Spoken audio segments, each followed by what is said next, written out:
Hi, it's Mario Toneguzzi, and welcome to 5 Questions. Click on the subscribe button so you'll never miss an episode. Also, you can follow us on LinkedIn and Facebook. Hello, and welcome to 5 Questions Live with Mario Toneguzzi. Joining me today is Pietro Di Zanno, who is the president of Zanno and Associates. Tell me a little bit about the company, why you started it, and how it started. Well, I started the Zanno and Associates in May of 2018. I had finished my career with Air Liquide at that time, and I felt that there was a gap of knowledge, especially in the Alberta, Western Canada area, that needed information on petrochemical processes, hydrogen processes, industrial development of projects, and that's what the Zanno and Associates does. It provides that type of project development in the pre-development stage. Okay, and imagine there's a lot of people out there doing what you do. What differentiates your company from other boutique consultancies? Okay. Well, there's a misperception or misconception, I should say, that there are many people doing this. Most of the time, this type of work is done internally with internal staff of large petrochemical companies, say like a Pembina now or an IPL or Suncor. Over time, those types of people have been let go or they've been changed into different positions. And now project development, it takes on very much a corporate position, but sometimes they have the people, sometimes they don't.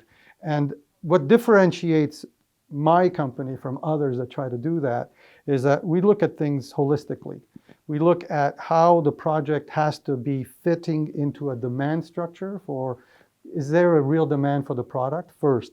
A lot of people will look at, I have a feedstock, can I do something with it? And I come from the point of view is, did you define the demand of what you want to do and then build it backwards? So that's number one. Number two, we have a lot of experience in the petrochemicals industry, in the hydrogen industry, and we have people who have personally developed multi-million, multi-billion-dollar projects for large companies when they were in those companies. Mm-hmm. And now we are trying to extrapolate that for others. It's very boutique. I can call on some people that I trust to bring in more power, more firepower on a project, but definitely our experience will show. What projects are you working on right now?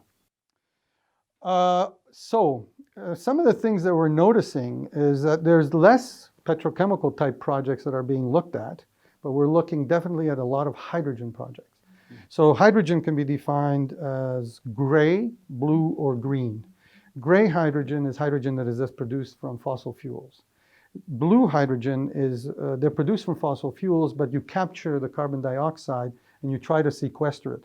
And Alberta has that strength, it could do that.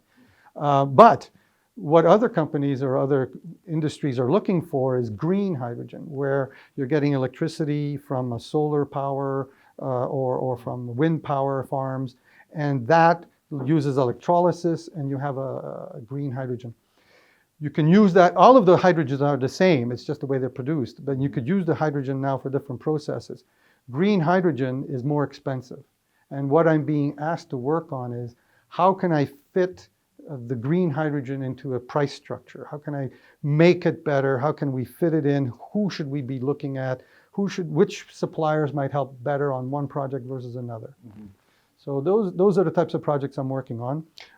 Most of them are those. I still get one-offs where, can you help me on a methanol project? Can you help me review what I've done objectively? And I'm doing this on a global level. This morning I was speaking to some people in Nepal, some other people I've talked to in California. But most of my work is essentially in Western Canada. It's Mario Toneguzzi.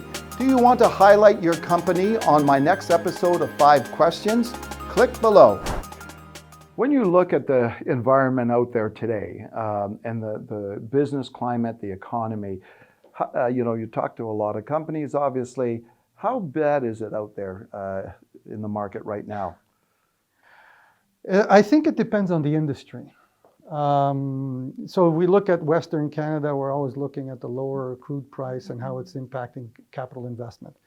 That definitely has had an impact. And I'm hoping that, with the cutbacks maybe in Saudi Arabia, pricing will come back to a more sustainable level of around $60, $70. Hope. The petrochemicals industry is a bit different. That is driven more by two things: the feedstock costs and the product demand.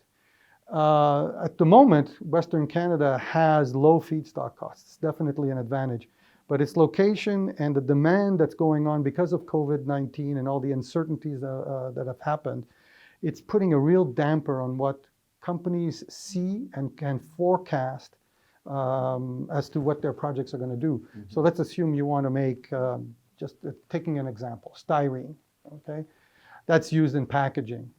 Are people using more of it? Are people using less of it? COVID-19 has changed everything, and they can't seem to forecast as much. On the other hand, hydrogen as an industry is really coming up to terms. The government of Canada wants to have a strategy. The Western Canadian provinces want to have a strategy. So I can see that being independently linked to the crude price or to what's going on.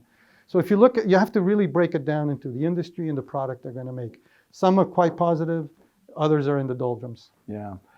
So when you look at things overall, for small business owners particularly, or just business owners in general, whether they own a restaurant or whether they own a bar or a retail outlet in the city right now, what piece of advice would you give them to help them through these tough times as they're struggling to basically survive? Well, that's a different type of question. I usually deal with business to business. Yeah, I deal with business to business. Yeah, I know. Well, first of all, don't lose hope. I think you can't come to work if you lose hope. So don't lose hope. There's always going to be the sun rising the next day. Second thing, market. You have to keep marketing yourself. You have to outshine the others. You have to do it more than others, and you have to provide that value. One of the things that I see related to my industry is they're always looking at lowering my pricing, lowering my services costs, because they see that as something they need to do.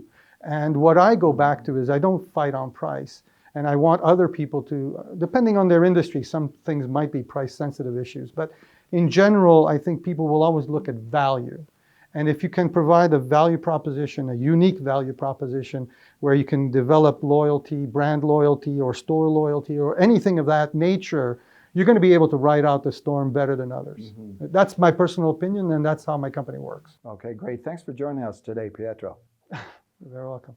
That was Pietro Di Zanno, who is president of Zanno and Associates. This has been 5 Questions Live with Mario Toneguzzi. Thanks for joining us today.